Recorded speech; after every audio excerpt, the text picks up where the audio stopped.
What's going on, guys? This is Ben from NolanTCG here today with a banlist prediction for June 1st, 2020. So, it does seem as though we're probably not going to get a banlist June 1st, but we were coming up close enough, and I figured may as well make the prediction now before everyone else starts to get theirs out. So I do believe this banlist isn't going to drop until probably July sometime at the soonest, because we're looking like we may be able to get back to some sort of play here in Australia at some point in June. I think the government came out and said like some limits and stuff, and I think like late June we're expecting to be able to go back to locals. Still doesn't mean there's going to be regionals and stuff like that, but locals looks like it'll be a thing that'll be allowed at that point. And I'm sure around the world, I don't see anywhere getting sooner than June, so I'd probably say the ban list isn't going to drop till probably start of July, late June. But for the next ban list, I'm predicting that the no sooner than date for the one after this will be the 1st of November, 2020.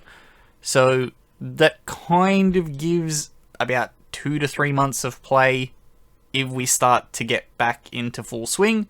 I know with a lot of places in America just being opened up, this could happen. So yeah, we're going with 1st of November 2020 for the next no sooner than.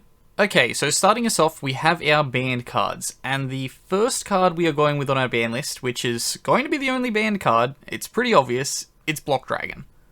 Block Dragon is the only card in the format that I think people are complaining about. Like, I've been playing out of Emancipator a lot, and this card is crazy. Like, it can't go to 1, it has to be banned. If it goes to 1, you just use Union Carrier, and then you just don't get the search on your opponent's turn. You still get the search on your turn, and you keep comboing. So Block Dragon does definitely need to be banned. Oddly enough, I've been messing around with today no Block Dragon lists, and I've managed to get Gem FTK going without Block Dragon, so I think this is going to be a pretty dangerous card to ban. Well, not really. Like, the card needs to be banned, but the deck that I've built still works without it, so Block Dragon can get banned. So next off we have our limits, and limits, I, again, don't see any limits because, or don't see many limits. We're seeing one limit. It's double Iris Magician. It's coming off the ban list.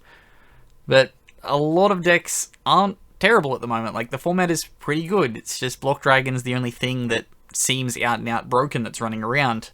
You can't exactly hit Eldritch because it's just come out. You can't exactly hit other decks because they're not beating Emancipator and Eldritch. Like, well, we're seeing top decks from like 1 or 2 other decks in top tournaments, so like, you can't really go around and hit them on the ban list. So yeah, double Iris coming back, give Pendulum a little bit more power, maybe see its representation come back up in the format. Could see either this or like Astrograph, possibly like something else, but I think double Iris is the least broken card, and it allows them to do like the Pendulum Graph plays, so yeah, double Iris coming off the ban list to 1. Next up, we'll have our semi-limits. Semi-limits, I've tried to have a little bit of mix of stuff coming on and stuff coming off. I know Konami doesn't like a lot of stuff going to semi-limited nowadays, so we may well just see the cards coming off 1 just go straight to 3, and the card that I have coming on just getting limited instead. The card that I have getting semi-limited from 3 is Magical Meltdown. It could be either this or Alistair the Invoker. Either of them could also go to 1. Just to hurt the consistency of the invoked engines that you see getting splashed around everywhere. It's probably the most splashed engine right now. It needs a reprint, but I can see them just hitting it and not reprinting it. Maybe reprinting it later when they want to start bringing stuff off the ban list. But yeah, I've got Meltdown going to 2 to start us off here. Next up, we have a card coming to 2 from 1, and that is A Hero Lives. So I predicted this happening last time, it didn't happen, but heroes do need a bit more support. Moving into Master Rule 5, it looked as though they were going to be getting better, but everything else just got a lot better and they kind of still play the same.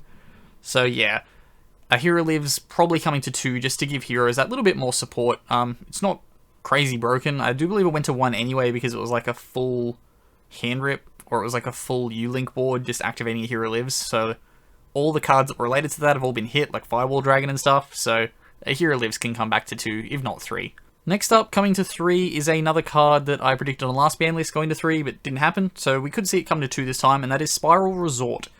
So Spiral Resort was only ever put to 1 because of, big lady. Master Plan? Master Plan has now been banned, so Spiral Resort can come back to 3. They just put Gear to 3 instead of Spiral Resort to 3 on the last ban list. Spiral is completely dead. You can just put Spiral Resort to 3. Probably keep Quick Fix at 1 for a while, just because Quick Fix is a little broken. Yeah, Spiral Resort to 2, possibly to 3. And finally, we now have our cards coming off the ban list. So, a lot of cards could come off this ban list from 1 at the moment. There are a lot of cards that aren't insanely broken, but given that they are just staples that were broken at some point, they will probably just stay at 1. Like, things like Regeki can come to 3. Like, no one's playing it at 1. It can go to 2, people still won't play it. Put it to 3, people still won't play it. Because you got Lightning Storm that just does that, and it can be a Feather Duster. Feather Duster not coming off the ban list for a while, at least until the reprint of Lightning Storm has happened, and that's tanked in value. But starting us off for our cards coming to 3, we're going to have Tour Guide.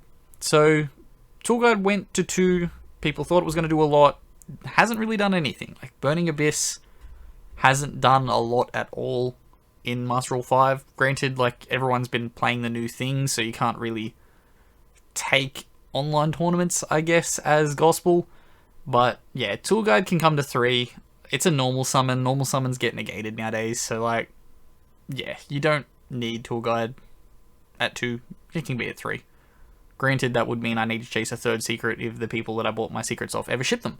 But yeah, we'll get to our next card now. So the final card on this ban list, and a card that is coming from 1 to 3, is Dynamite Knight, the True Draco Fighter. So Dynamite Knight can come to 3 now. Diagram went to 1, so it makes it a hell of a lot less consistent. Even then, it only has 4 cards to search, like Apocalypse at 3, and then 1 Return. So it's not insanely broken with Diagram gone and that gone. Like, no one's playing Draco anymore. I suppose maybe Konami just doesn't want people playing Draco anymore, so this card might not come off the ban list, but it can definitely come off the ban list. And that will wrap us up for our ban list prediction for June 2020. So, odds on we may re-look at this if we don't see a ban list by the end of June, but I think we'll probably see a ban list end of June, effective early April. I'm probably going to say, early bloody July, not April. I'm probably going to say the effective date for this ban list is, let's bring up a calendar. The effective date for this ban list is probably going to be the 7th of July. So we'll see if that happens. That's another prediction we're going to throw out here. But thank you very much for listening. Please remember to hit the subscribe button. We are a growing channel, and we're looking to get to 1,000 one day. So please do hit that subscribe button if you stayed this long, and thank you very much for staying. And as always, I've been Ben from NolanTCG, and have a good afternoon, everybody.